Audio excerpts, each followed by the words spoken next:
Ogu nayoreka ngo atungire ubuhwezi ku rugo mu rubantu wanebe kandi nayenda kuwera abantu aba muri za kasasu n'ubari kucira kuba bari ninga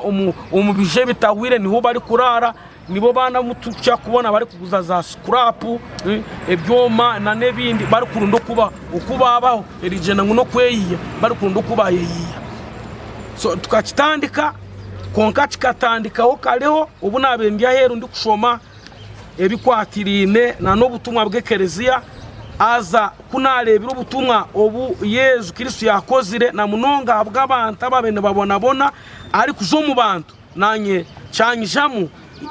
nareba ngo ariyo nanyeta okuza kuyamba abana na munonga abankuto nabanda bari kubona bo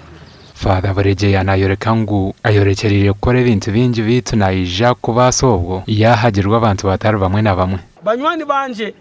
nabire nishabira ubu nabire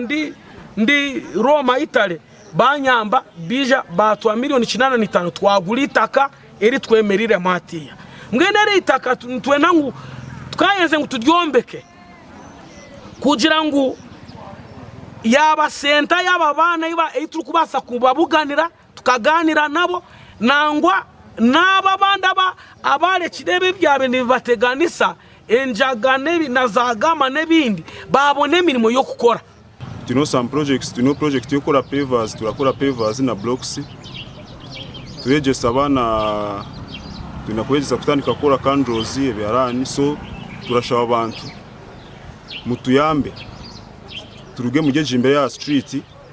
omanya gwitu tugwine gure hano ya konkati tune sente zo kugombeka Abere Ruganzo rukudumira polisi mu kabare nagira ngo enkora nkege nayija kubahwera kumara henkoze bahagaro mbona aba bana barakizira kuba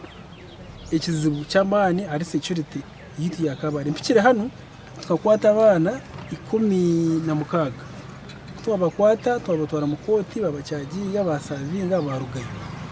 after 3 weeks tubakwata abandi nkabira na 8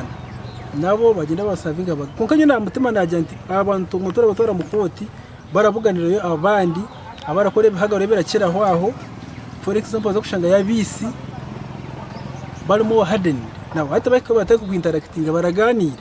hata baganira mbuze ngo ukakora akakonka ngo ngwashinye ko nakoze reki so hata aije aina mani minji munonga kandi yaza kusavinga aga ka street